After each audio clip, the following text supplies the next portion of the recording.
Okay. So hear me out, all right?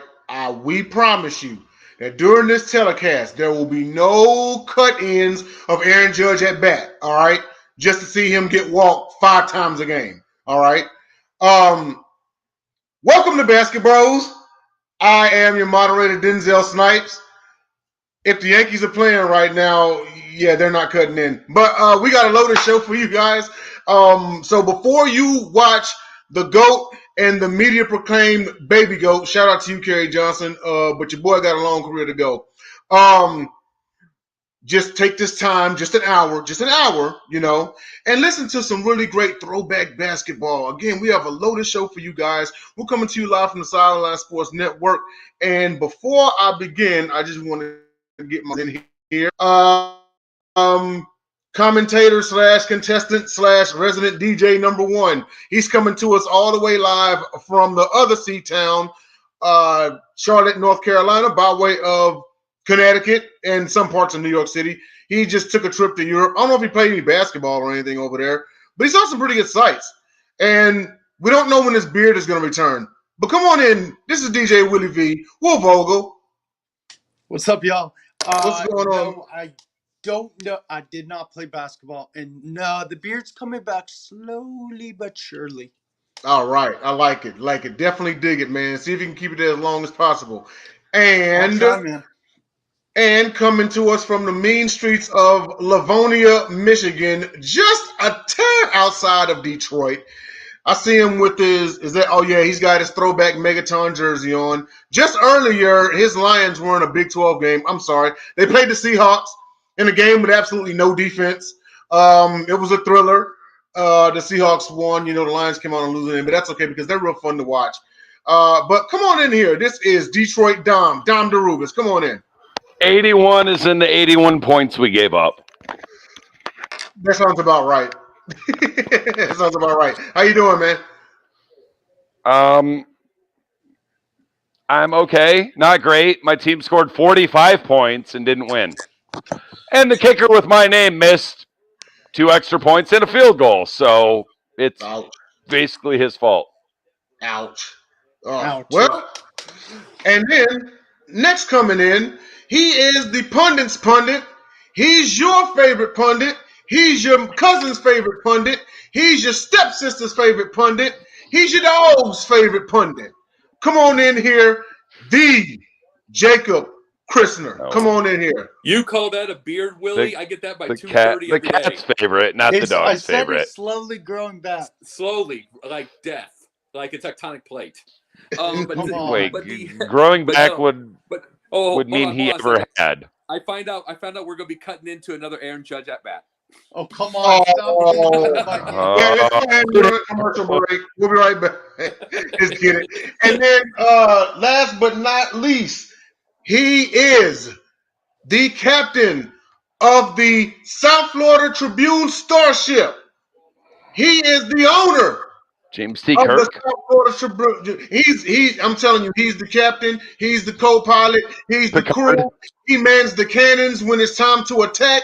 He's all that in a pot of grits. The Motor City Mad Mouth Scott Morganroth. Come on in here.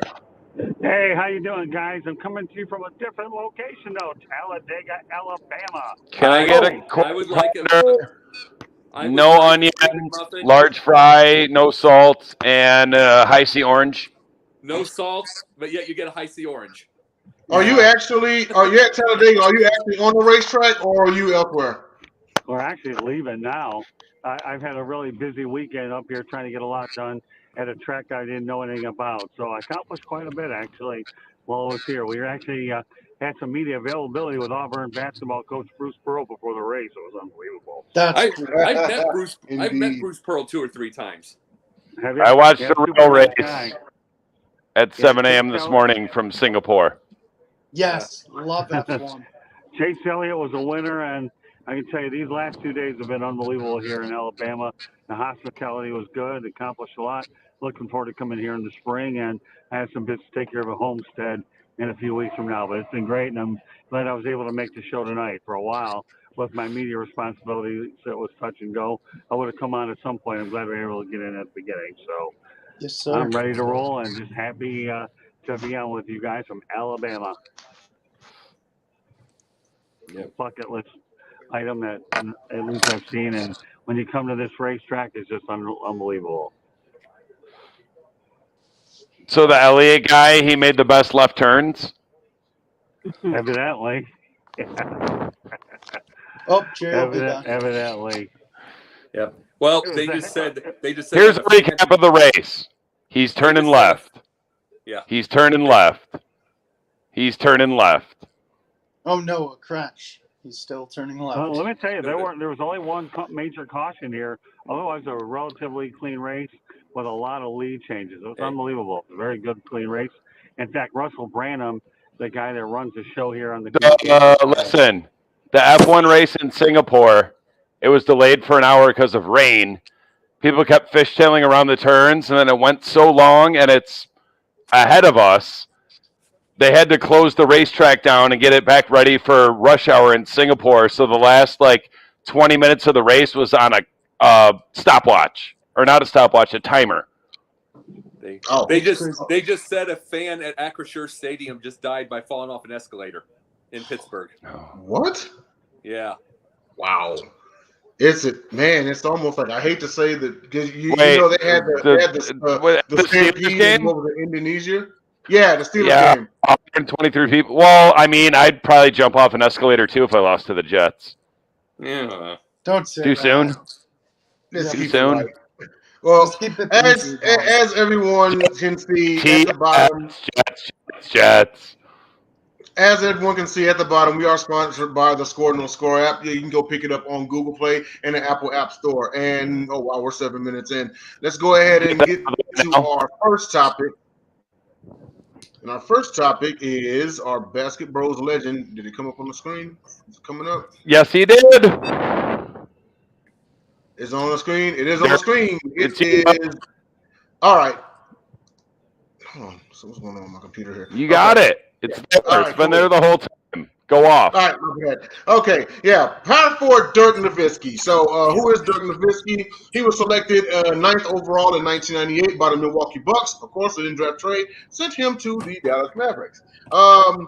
He is, let's go through his highlights and awards here. He's an NBA champion, a finals most valuable player. He won NBA MVP in 2007, 14-time NBA All-Star, 4-time All-NBA first team, 5-time All-NBA second team, 3-time All-NBA third team. He's a member of the famed 50-40-90 club. He made that in 07. He's a three-point contest champion in 06.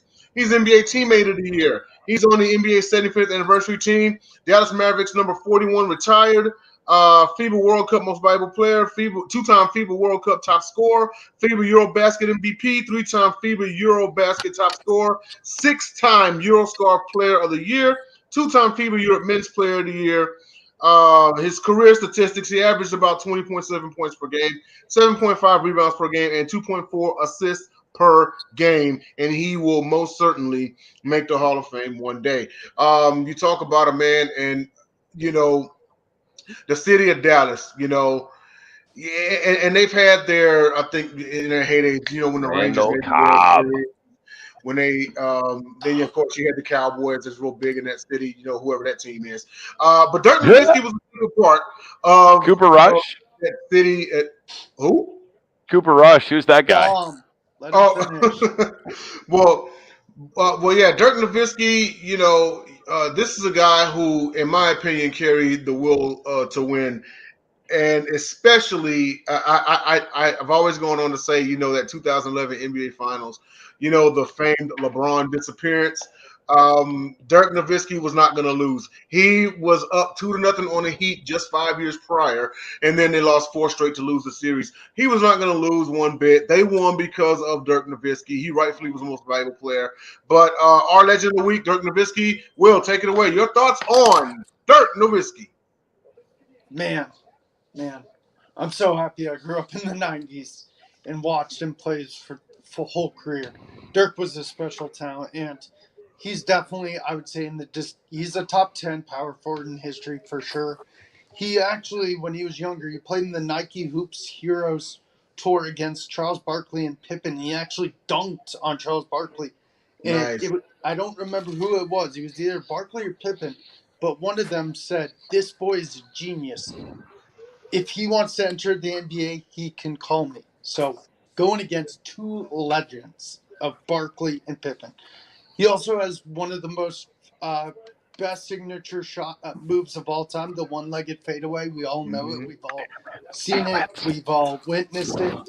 Also, I find it interesting that when he was younger, his coach, who was actually at his retirement ceremony, and he's been with him throughout the whole process, I think he was hired by Dallas, if I'm not wrong. Also, shunned weight training and tactical drills, and he also played against the USA in NBA Hoop Summit for the international talents against the US talents. Played against Al Harrington and Rashard Lewis, and he outplayed him. He had 33 points, 14 rebounds, and 3 steals. And like I said, this guy was phenomenal. Like Jay also said, that 2011 finals, I remember watching it, and I was going for the Mavericks because I couldn't stand the big three. I'm not a LeBron fan. For those who like him, good for you. I respect Bosh, and I respect Wade and Ray Allen. Just not a LeBron fan. But I was going for the Mavericks because I wanted Dirk to get over that 06 finals and help his team win, which he did with Jason Terry and stuff. But if you watch the highlights, man, Dirk never gave up at all in that finals. And I think he, in my opinion, I know there's a lot of great European basketball players. I think he's in the argument for number one. And that's not a bad take at all through the history of European players. Because you got Hakeem, who's from Africa. You got like international. Him, Hakeem. You got so many. But yes, definitely one of my favorite players to watch for sure. Yes. All not bad takes at all. Will, Dom, your thoughts on Dirk Nowitzki? And I know you got something to say about LeBron's disappearing that. Go ahead. I would have, but between you and Will, mostly Will, you took all my points. The turnaround one-footed jumper, best European player, and Scotty and Barkley when he was like a teenager. So I got nothing. I mean, other than he's a very poor man's Larry Birds. He's not the passer. He's not the defender. He doesn't have the on-court IQ. Point it. One. He's a Larry Bird that shot more, and that's the only similarity. And the hair, and occasionally the mustache. But that's it. German Jesus. On you, Jacob. Your thoughts on Dirk Nowitzki? But I can tell you this: Will took more points today than Daniel Jones to Saquon Barkley on a fantasy team. Yeah. But I can say this about Dirk: unapologetic offense. Like, you see a 7'1" guy, you're thinking he's going to automatically get 10, 11 rebounds a game. Only had like 7, over his career. You would think, you would think you would think that because of his hands, he'd be a passer. 3 assists a game. Everything like that. 2 point, what? What'd you say, Jay? 2.5? 2.7. 2.7. 2.7, yeah. You would think all that stuff. Everything 2.4 assists per about game. him. Yeah. 2.4. Yeah. Legend. 2.4 what? Assists per game. No. And you know what? And before you continue, he shot it more. 7.5 assists per game. Rebounds per game is not bad either. No, not saying that, but I'm just saying someone with this air. The idea of it is the fact that he was a European player with European. No defense. The European in a shooting era. Dom. Yeah, he's a European player with a European discipline with NBA skills of an unapologetic offense. See, he kind of got into. He wasn't the European that goes, "Oh, I can't stand the blah blah blah blah. I can't stand the way the NBA plays." He went along with the way the NBA played. He went along with it. I mean, it's like and the one-footed the one-footed jumper, the one-footed fadeaway. Mm-hmm. all the different moves. He had no. See, here's the thing. A lot of players get the unapologetic scorer deal. I mean, we talked about World Be Free in the past. We talked about all those. You know, those kind of deals. But Carmelo Anthony. Yeah, Carmelo, yeah. But Dirk, he really was unapologetic. He really was. He was that scorer, that guy. And it's like, so what can you say? He fit the era. Right now, if he came in this era, he might score 38 a game. Yeah. Because everything is threes now. And absolutely no defense. Exactly. And there wasn't much being played in his first 3 years in the league was the tail end of defense being played in the NBA. Yeah, pretty much. Yes. Where are you, Scott? Now it's 32 Loyola Marymount's. Yeah. Pretty much. And that got someone killed, just saying. Yeah. Scott, you online? Yeah, I'm on 20 heading east. So Scott looks like he's on a true crime show. What's that? Right. A true crime show, he said. Oh, that's funny. That is funny. I don't watch a lot of them, but I'll tell you, we'll get the best of this situation here tonight. There used to be a game that I used to play here that I bought it called. Damn it, the Packers won! They Dom, beat New England, but now they're 3-1. Dom, this is a basketball show. So, yeah, we're doing the best we can tonight. Definitely want to hang with you. Mm-hmm. But as far as Dirk Nowitzki is concerned, you know, let's face the reality. When the Miami Heat brought in LeBron James, these guys kept bragging about winning all these 5 championships. Not so fast in the eyes of Lee Corso. That wasn't going to happen. But I've always liked Dirk Nowitzki. I really have. You know, he played his entire team with career with one team, and he did win a championship in Dallas. And the Mavericks certainly one of the better teams in the city of Dallas as well. So more power to him. There's no question getting in the Hall of Fame right away. I have the utmost respect for Dirk Nowitzki for sure. Yes, absolutely. You know, and going back to Jacob's point, you know, now that it's become a shooting league, and like you said, you know, he came in and he adapted to the way the NBA played, and it's been discussed that the NBA has actually started adapting to the way overseas is playing. The shoot-heavy positionless actually had been overseas for years and years before the NBA adopted it. You know, so yes, I could see him getting like. Right, you still can't have a 6'8" center.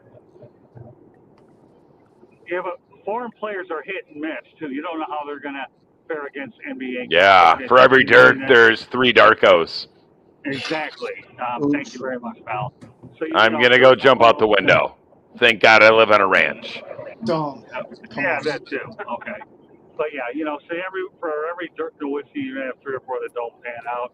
Because a lot of times you're looking at tape, you know, maybe they'll use TikTok as a way to come up with tape to make number 1 draft choices. I don't want to do it anymore. At least that's HD.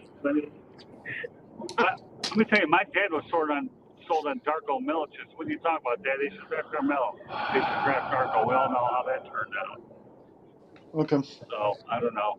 Dirk was a different animal, though. The guy was really great, and I think he could have played in any era with that shot that he was at. I always Wait a minute. joke around about certain guys that can play in one era or the other. He's one of those guys that can play anytime. Wait a minute. Any place, any era. What, Dom?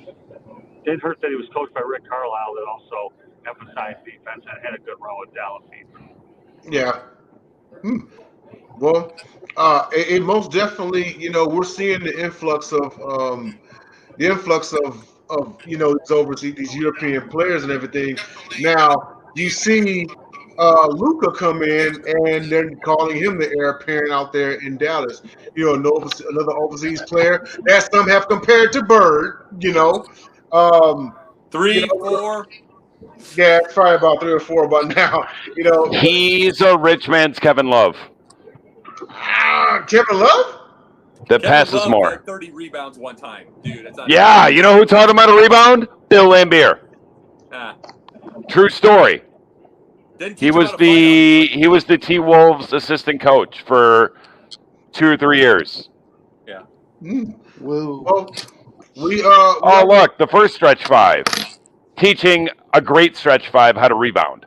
Jay, go ahead. Dom. All right, well, get on to our next topic here, and that is our weekly Basketbros What If. Going back to the 1982 NBA draft, what if that in-draft trade never happened and Dominique Wilkins remained in the Utah Jazz?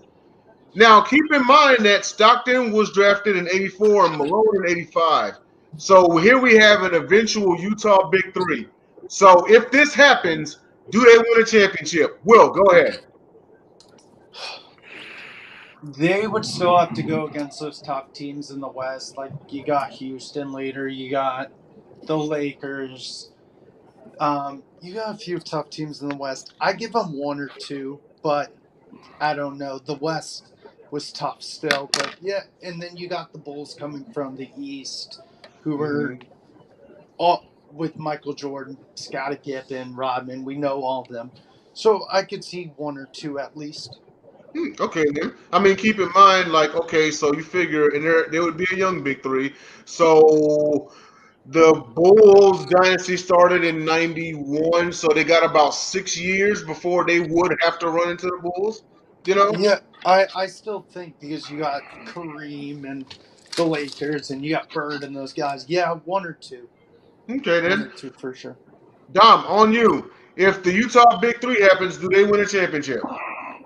No. Well, maybe one. Maybe one in there somewhere. Like they're no, because they might get past the Lakers one of those years, and if they did, it'd be in those Pistons years. So no, and they're not beating the Bulls any of those years. Or earlier on, they're not getting past the Celtics. So one or none. Maybe if they luck out and beat the Lakers one of those years, but they weren't going to beat the Pistons. One or none. And Dominique Wilkins is maybe the best player, not even the best player from that era to average that many points without what we now call an NBA jumper. True. Like, Neek was good from about 15. Yeah. But what, 24.8 per game? Or over 25? Mm-hmm. Yep. Yeah. You know what Neek is? He's Zion Williamson's nocturnal emission. Explain? What? Nocturnal emission, wet dream. Oh, okay. God. Yeah, no. Dominique had more ways of scoring than Zion. Exactly. That's why he's Zion's wet dream. Yeah. God, But Zion did come out and say, I don't want to be Dominique Wilkins. But go ahead, Jacob. Well, let me tell you this part.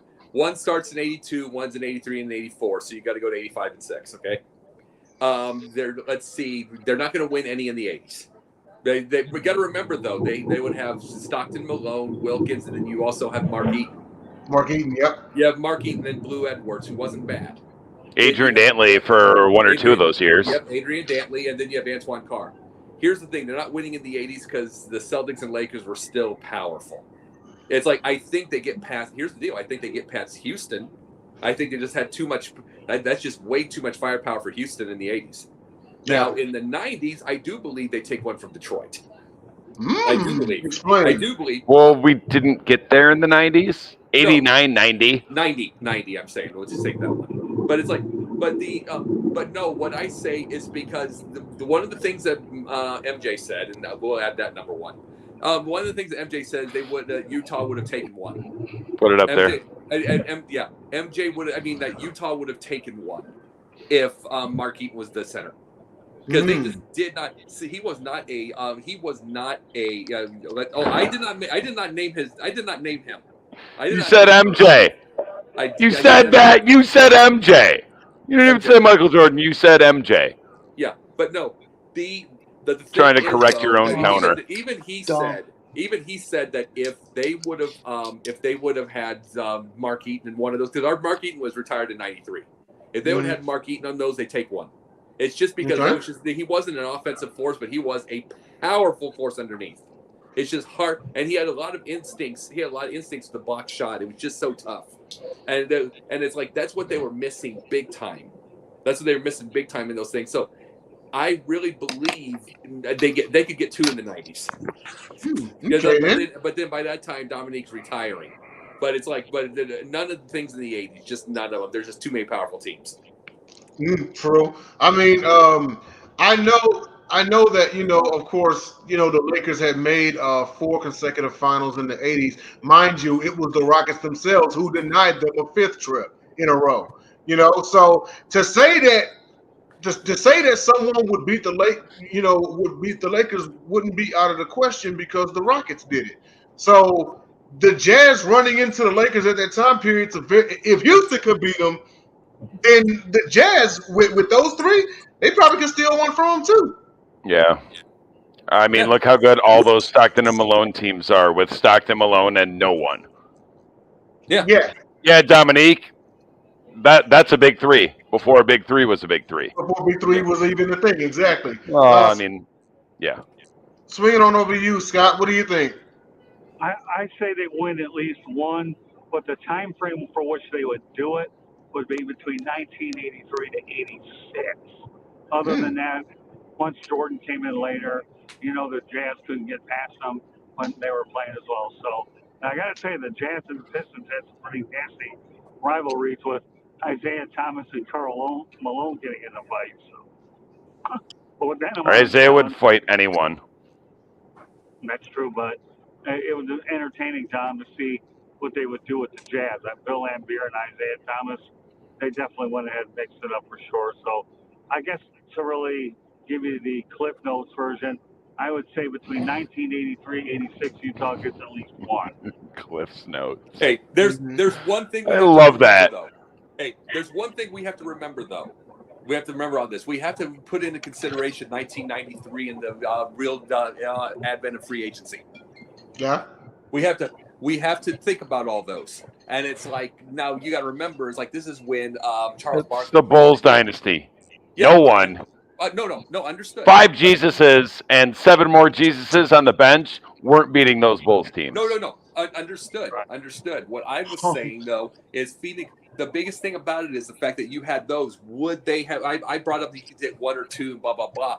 Here's the issue: would you have kept one like a Dominique Wilkins at that time?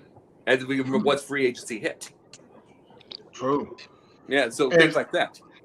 And well, even by 93, I wouldn't go as far as saying he'd be retiring at the time period because he'd be in year 11, and that's typically a part of depending on the player. It's typically a part of someone's prime.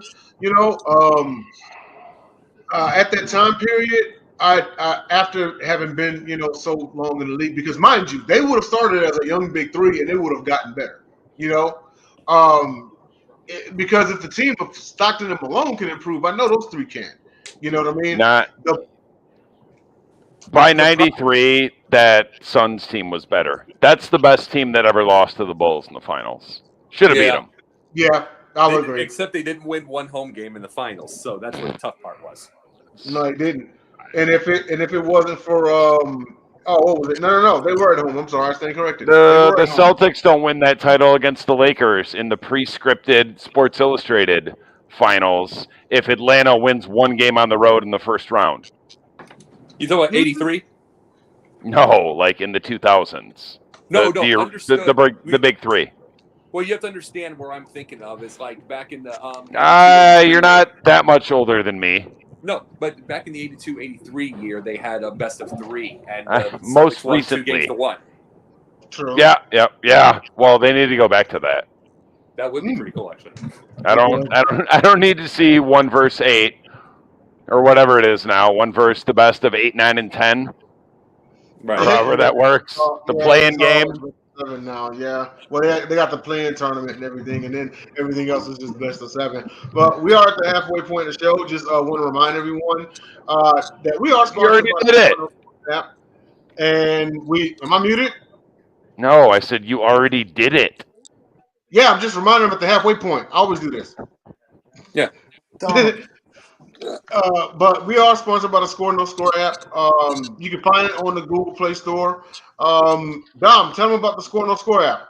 You already did earlier. It's sports gambling for dummies. Listen, I missed an 8-leg parlay on Score No Score for $670. I didn't tell you that earlier in the week. I saved that for tonight. Missed it by 1 yard. 3 feet. Thanks, Chase Claypool. Thanks. Thanks. Listen, in the game log, 41 yards, 21, 14, and 7. But apparently that adds up to 35. Oh. Right. Huh. And here's another thing, too. Here's the thing to ask the people. What quarter did you think Kenny Pickett was going to take Mitchell Trubisky's place? How many interceptions did you expect Kenny Pickett to have? 2 or 3? What did you expect today? Did you expect the Jets to win? They will ask all these questions on Score or No Score, and then you bet for that. See what happens. Yep. Or how many combined points? And if you want to do it in digits of years, that's fine. But how many combined points were the Seahawks and the Lions going to tally up today? They ask you stuff like that, people. They give you a set amount of coins, like 400. If you want some more, you got to pay out of pocket. But you basically bet on plays, and it's pretty cool. So once again, Score No Score app on Google Play and App Store. So on to our next topic. In the midst of the ball. Wait, one more thing. You can guess in inches who has the most hair hanging out of their helmet as an NFL tight end. Oh, you talking about George Kittle? T.J. Hawkinson. Yeah, right. Yep. He heard I was going to cut his hair, and then he went out and balled out, and we scored 45 points, and we lost. Please. Yeah. All right. So on to our next topic. In the midst of the Ball brothers in the NBA, they of course aren't the only ones who have been siblings that have played. So we're going to cover some NBA siblings here for a second. And I picked the Berry brothers. So their father was Rick Berry, who was an ABA and an NBA legend. And his son, well, 3 sons rather. John was the 21st overall selection by the Celtics in 1992. He had a pedestrian career, maybe even below pedestrian. He averaged 5.7 points per game, 1.8 rebounds per game, and 2.2 assists per game. Now, Brent was the more successful brother. He's the 1996 Slam Dunk champion, a.k.a. that time a white guy won the Slam Dunk contest. He also was the 2005 and 2007 NBA champion with the Spurs. Then you also have Drew. He was selected in 1996. He averaged 2.4 points per game, 0.5 rebounds per game, and 2.0 assists per game. And so there you have it. You have this is more of the Berry clan, if you will. Didn't Bryce Drew hit a game winner in a tournament game? I believe so. He did. Yes, he did. Georgia Tech. His dad, Homer Drew. Mm-hmm. Yeah. But there's no relation. Are no relation? Homer's his dad. Homer was No, sorry. No, he said Bryce Drew. I thought he was talking about Bryce. Yeah. They're not related. But Will, let's sure go, man. Who'd you got for NBA siblings? It's a lot of good ones. I actually with a recent one. I was a huge fan of the Gasol Brothers because combined they won 3 titles, 9-time All-Star, 3 All-NBA second team, and 1-time Rookie of the Year. I know it's not the greatest stats of all time, but still, I just liked them, especially Powell. Mark was actually drafted by the Lakers and then traded to the Grizzlies for Powell, ironically. They also both retired on the national team at the same time for Spain, but it was really cool when Powell won his championship with Kobe. It was really cool because it reminded Kobe probably and us like back when it was Kobe and Shaq. But I always had mad respect for Powell because what he does on the court, he was a good player, and what he did off the court with NBA globally and like how was an ambassador. And then Mark was a good player in his own right, not as good as Powell, but held his own and was his own player, like I said. But I would have to go with the Gasol Brothers. Mark actually was a part of that that late 2000s rugged Memphis Grizzlies headed by Zebo. Grit and grind, by Zebo, Zach Randolph. Yep, yeah. Tony Allen and Zach Randolph. Yep. Exactly. Yeah, see, the current Grizzlies are trying to bring that back, actually. But, Dom, it's on you. Who's your pick for NBA siblings? Well, first of all, shout out to Zebo, Michigan State, the last great post player in the NBA. Will took mine again, Gasol Brothers. I'm going to say it's definitely not the Morris brothers, Mark Queef and Mark Corliss. Oh, gosh. just now. Mark Horless is in Corliss Williamson because you give Marcus Morris the ball, and it's a black hole. Like, either he's going to make the shot or he's going to miss the shot. He misses the shot. He's not rebounding. He's not playing defense. He's certainly not passing, hence black hole. And then Markieff is the poor man's version of him. And rumor has it they switched places in the finals once when one of them was hurt. But yeah, it's the Gasols. I don't think. I mean, Will got the pleasure of going first, but unless there's someone I'm forgetting from the 40s, which Jacob will certainly tell us, there's no better sibling combination. Okay. Jacob, on you. Who's your pick for NBA siblings?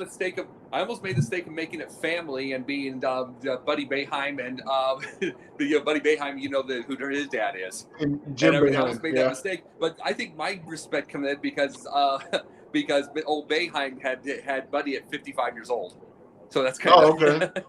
Oh, so man. I gotta get that respect. One of those kids is on the Pistons roster right now. Right. Oh, cool. Let's see. Okay, we got Horace and Harvey Grant, twins.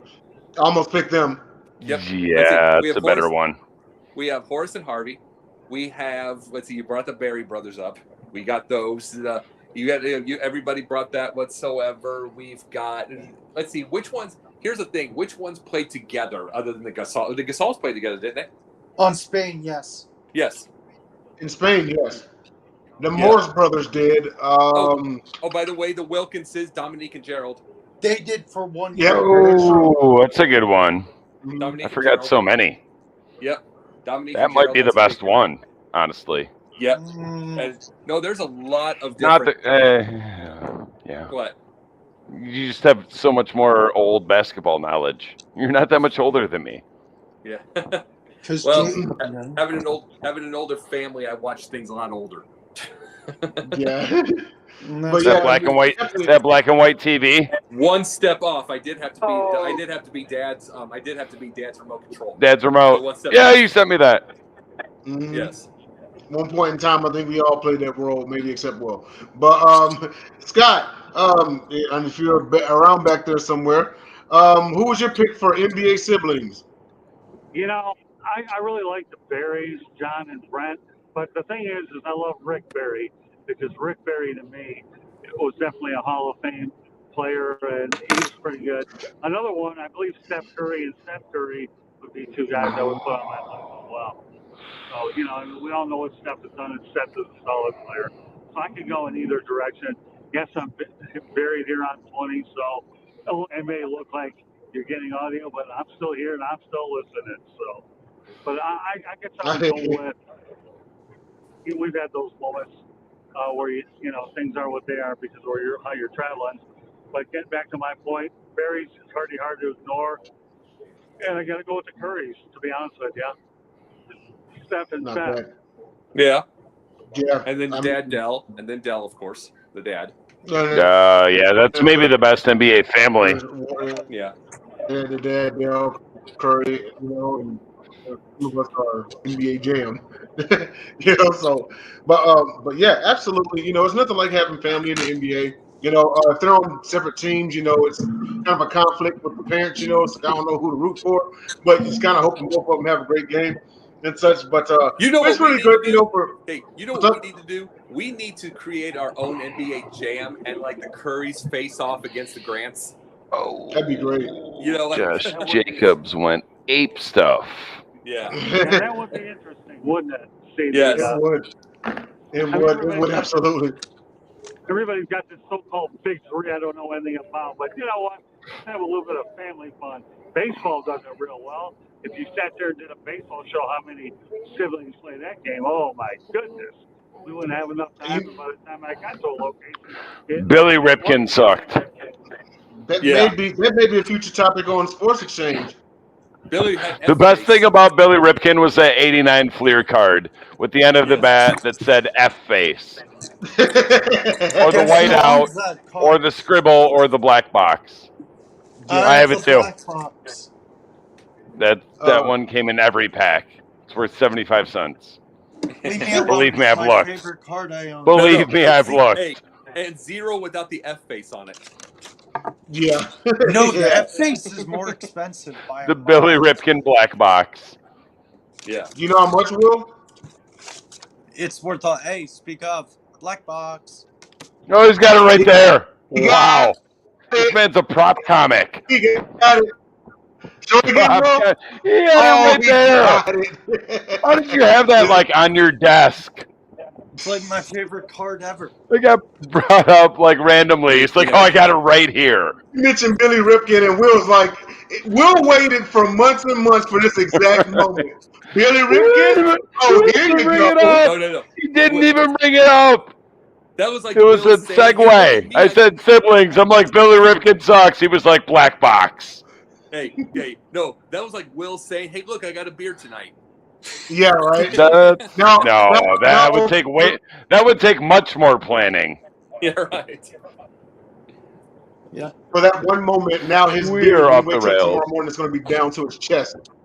But Right. that's a good segue You into mean our me. next topic, You mean and me. that is our Basketbros moment in time. 1980 NBA Finals, Game 6. Rookie Magic Johnson steps in at center. Now, before I swing this to my cohorts here, he had to come in and take the place of Kareem Abdul-Jabbar. He stepped in and played the 5 in a series-clinching Game 6 victory. 42 points, 15 rebounds, 7 assists. A masterful performance by who I feel is the greatest point guard of all time. But the man can obviously play the 5, and I'm sure there's YouTube footage. You can go check it out. But awesome way, and by the way, and again, he did this as a rookie, which, it was just more telling, like, okay, yeah, this dude's going to be, like, sick nasty here in the nearby future, and absolutely he was. Y'all know who Magic Johnson is. We did cover him as a basketball legend some time ago. But, Will, your thoughts on this basketball moment in time?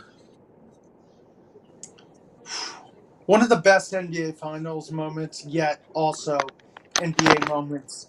A rookie in a Game 6. Yes, he could probably play 1 through 5.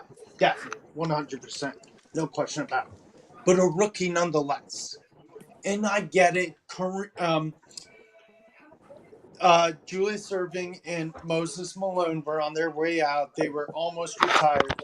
But still, this is the NBA Finals we're talking about. This guy was used to playing the point guard, running the show, giving out dimes, going in for layups and dunks, and getting rebounds on his own. But without Kareem, who's the guy with the sky hook, the guy who could get a double-double. But you had James Worthy still, Michael Cooper, and those guys. But for a guy, Magic Johnson, who's normally accustomed to playing point guard, and like I said, even though he could play 1 through 5, he played phenomenal. And it is probably, whenever people bring up best playoff moments in history, that is top 5 in my opinion, because I think personally, that is like, sure, there's other games and other milestones and other stuff like that. But whenever I think of Magic Johnson, I think of that number one. That's the main focus, the main highlight, the main game. I think, Yeah. wow, Magic Johnson is Magic Johnson. So yes, that is the exact moment what I think of when I hear the name Magic Johnson. Sweet. Swing over to you, Dom. Your thoughts on this performance in the 1980 NBA Finals, Game 6. Well, it goes beyond that. I'll be real quick. It's 4 or 5 things, real quick. Born in Lansing, Michigan. Best player in MSU history, and also beat Larry Bird in the NCAA Finals before the Lakers and the Celtics were a thing. Went in and replaced the best center. Went in and replaced Skyhook, and won an NBA Finals. And he's 6'9". He's a rich man's LeBron, and he actually played center and got a ring. That's it. Put the counter up there. Beat Larry Bird in the tournament. Put the counter, yes. How many times did they face in the finals? What was the record? It was 2-1 in the finals. Really? Lakers? Magic. Lake- Magic beat Bird 2-1 in the finals. 2-1, so 3-1, including Yep. college and finals. Okay. Hey, here's the Go thing. ahead. Before we get into Magic, I'm going to bring this part up. Oh, Think boy. about this about Billy Cunningham for a second, okay? 77 to 85, he was a coach. Let's see, finals, Eastern Conference Finals, Eastern Conference Finals, the Eastern Conference Finals, champion. So Eastern the Conference Finals. Pistons, after going to work, before and after? And the Eastern I Conference wanna hear Finals, him, and then dude. second round, then retired. That was Billy Cunningham's whole career. I just named his whole dang career. That's 8 years. Yes. Crazy. That is, we never say he left too soon, but it's obvious that he is one of the greats. But let's bring this about Magic. There wasn't. You got to realize they're going to try to put. They were trying to pull him as a forward when he got to the league.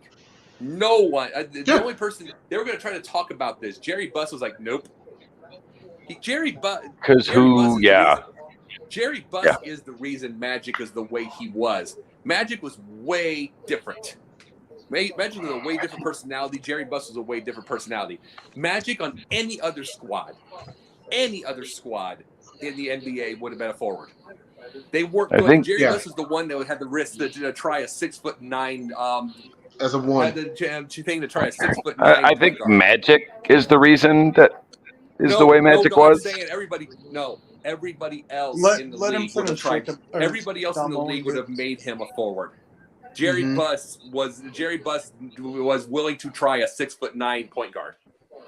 And think about this for a second. We talk about the 1980 NBA Finals.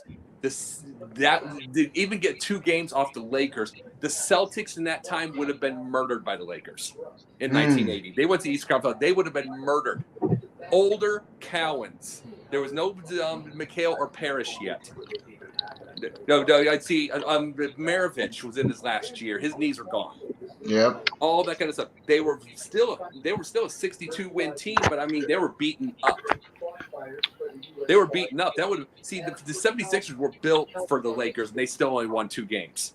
So that's it. But the thing is, to me, Magic is the Magic in that time. Who in the world would? It's just like saying a 6'9" point guard. Then we see 100 of them now. Who would have thought then? That's like saying now, okay, I'm gonna have my center, or back in that time, I'll have my center take 3-pointers. Yeah. You couldn't explain this to the people of that day. You're talking to a 6'9" guy who's good, 6'9" guy who's going down. And he's also getting rebounds. Yeah. I mean, he has 15 rebounds in the finals. Mm-hmm. Oh yeah, he can also pass. He also can filch you 6 times. They're gonna say this man doesn't exist. Yeah. If they never. Yeah. I mean, and it's like this is what, and Scott will agree with me on this. This is what Magic and Bird brought. 6'9" and 6'10", running the whole court. True. And running the whole court, doing everything, and making steals, making blocks, cutting off the fast breaks, doing all that stuff. Forget it until that time. Forget it. Yeah. And Scott, swinging on to you. Your thoughts about this moment in time, 1980s NBA Finals Game 6, Magic Johnson in at center. You know the deal. And then for the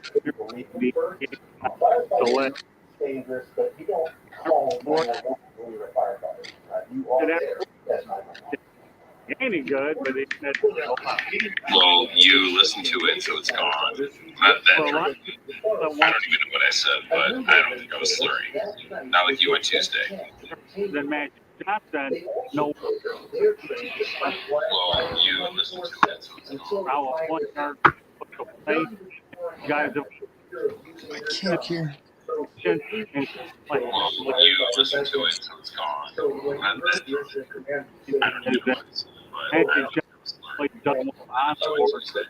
don't think I was slurring. And on his impact, like the way things are going, what kind of fired by I never heard of. Good. I can't hear him. Can you? I think look at the pull apart. Johnson is truly one of a kind. I can tell you right now, Fremantle Jamal was all kinds of guys wasn't very emotional. But Magic Johnson talked Fremantle Jabbar out of the way they basketball. That wasn't easy for him to do. So, to me, what can I say? Magic, iconic. I never met him. I didn't know Larry Bird, the individual. But, LeBron James, don't get me wrong, is a heck of a player. But I will always put Magic Johnson over LeBron all day long. Don't care what anybody says. Really don't. I've watched both eras. Back when Magic played and when LeBron, and let's not forget the fact that when Magic Johnson had the HIV virus, okay, that cut short a career that could have been a little bit longer when he decided to go back. So you wonder what his real bottom line numbers were when, I don't know where you guys were, when Magic said he had HIV, everybody thought he was going to die. And that would have been a shocker, but got all the meds. We learned a lot about that particular disease and proved it wasn't going to be compared to the cancers, a lot of the real serious ones out there. So he gave people hope in a lot of ways. So what do I think of that moment that he set in the center? Iconic. He was a one-man act that carried that team on his shoulder. Kind of like when Danny Manning in 1988 carried Kansas on his shoulders to be the heavily favored Oklahoma team. Rock, Chalk, Jayhawk. Jayhawk. Yep, you got it. I lived in Kansas for like 3 years. With the Danny Manning years? No. Before. I think so, yeah. 1 year. Right. Well, we're in about the last 3 minutes before we do our outros. And so just real quick, last topic. Cinderella NCAA. Is it on the screen? I think it is. Yes, it is. Okay. Why can't you Cinderella. see it? It's You're like the a one delay doing it. on my You end. can't see it. It's weird. Yeah, Purple. there it is. Cinderella NCAA tournament teams. Who's your favorite? I selected the 2001 and 2002 Kent State Golden Flashes. 30 wins and 6 losses. 10th seed. They lost to number 5 Indiana in the Elite 8. Dom's really going to like this one. You know who was on that squad? Antonio Gates! Antonio Gates. Future All-Pro NFL tight end. He actually went to the NFL without having played a down of college football. But that was my pick. Yes, but that was my pick for Cinderella team.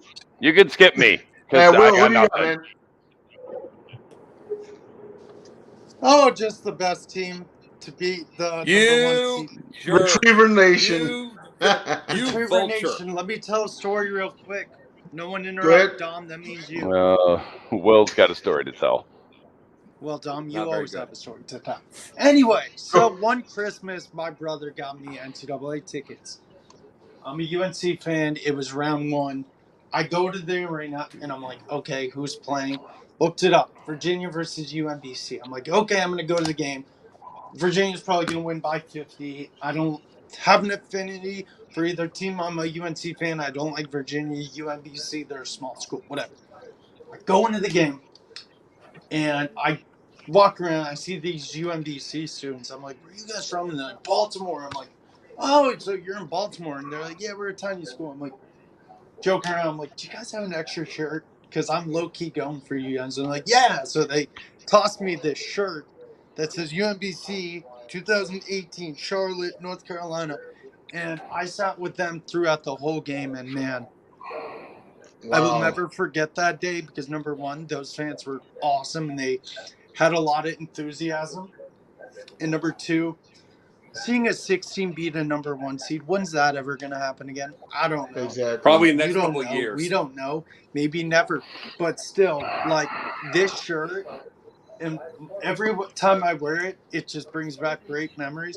And every time I wear it in public, people are like, what the hell? Why are you wearing that? I'm like, and then I tell them the story, and they're like, wow. You can't say hell on this show. You've said a lot more worse stuff. Heck. So calm down, Tom. But, yes, UMBC Retriever Nation, I am adopting you as my second team behind UNC. Let's go Retriever Nation. Real quick, Jacob, who's yours?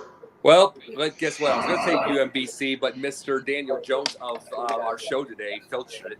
But UMBC. You should have looked for at sure. the. Yeah, UMBC for sure. Cleveland State beating Bobby Knight's Indiana in 1986.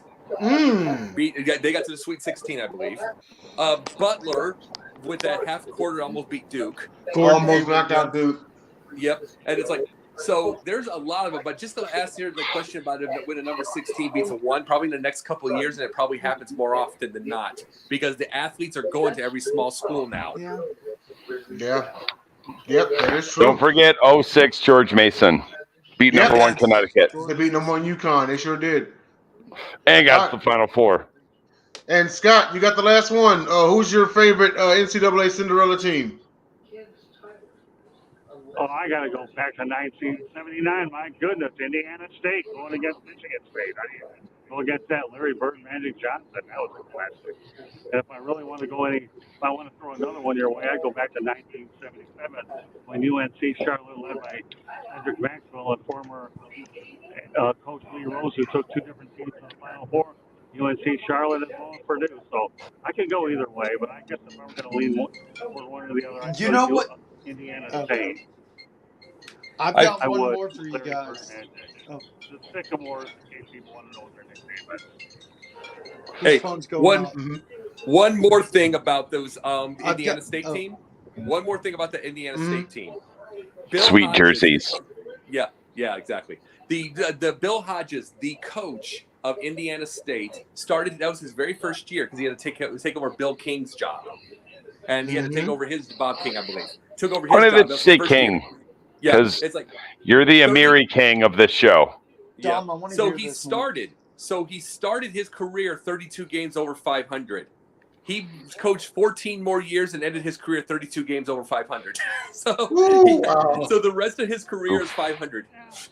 No, that's crazy. So I'm going to point out one more before we end the show. Forgot what year it was. Someone's going to be like, oh my God, that year. I'll be like, yeah, it was that year. Villanova beating Georgetown in the final. Was that exactly a Cinderella team? I kind of call it Cinderella-ish. It was a 10. It was a 10 seed. Yeah, NC State was the Cinderella, not Villanova. Yeah, but I mean, kind of. Well, then if you're going to go there, I mean, it is Georgetown when Georgetown was good. Remember that? Well, then you know what? Hold on one second. You're going to go there, you might as well put Marquette in there when they beat North Carolina, and they had more losses in the NCAA tournament, and they had a 48-team tournament. They came in the 40s and won it all. Or so Duke losing. Cinderella, and UNCC was actually in that. Or Duke losing to Lehigh. Or Eastern Michigan and Earl Boykins. Eastern was the higher seed, actually. It was the 8-9 game. God, man. Yeah, They're just Al McGuire was the coach of that Marquette team, by the way. The coach of the team? Al McGuire coached Marquette. Oh, 10. Sure did. Yeah. Okay. Well, we're at the last minute of the show. Just want to thank everybody for watching Basketbros. And Dom, Will, let everybody know where we can find you. Monday nights during the season, the NBA Carousel. I'm occasionally on Scott's shows, 108 Stitches of Baseball or Fire Up. Thursdays, the Sip-Off hosted by Megan Price and Jahan Phillips. Fridays, occasionally on the Gauntlet, and Sundays here with these awesome guys. All right, Dom, on you. If you don't know where to find me, you don't want to know where to find me. Take it away, Jacob. Oh, but if you don't know where to find me, well, you're going to know anyway. Anyway, Monday nights during the season, NBA Carousel, Megan Price of NBA Carousel. Tuesday, the last week of the year, with convicted felon himself, Denzel Snipes, is confidential. It's like, and then everybody. Where's your jumpsuit? I haven't seen you wear the jumpsuit yet. I'm gonna debut that next season. We'll be back. Convicted felon. That's so racist. Yeah. Wednesday nights is a doubleheader. My pundit with Denzel, with Jen, with Scott, and then I go right afterwards with Scott onto his show, which would be the Sports Exchange. We got that one. Then Thursday nights, I've got my own show separate from sports. It is with TJ Sanson. It is Yin and Yang, and we're back this week. 2-hour show. Awesome. So there's a lot going on. I would love to be on that show. And Scott, what about you? Well, I'll make one guarantee next Sunday night. I won't be in State Money. It's our okay. I will be able to see hanging with me that tonight. And actually, you can find me at www.southfloridatribune.com. Follow me on Tribune South. But most of all, please follow the South Florida Tribune YouTube channel and subscribe to it. So subscribe to the South Florida Tribune YouTube channel. Again, you will see all guys like Jacob, who eventually Denzel will participate on TV. This goes on and on. So I appreciate you hanging with me tonight. I know that I had some obligations in California, but great weekend. I'm looking forward to talking more about this experience later. Just that I was able to, because topics from the opinions, no matter how you heard them. All right, and hey, and for Will, Dom, Jacob, and Scott, I'm Denzel Snipes. We will see you in 7 days. Thank you for watching Basketbros. Now go watch the GOAT versus the Baby Goat. Peace.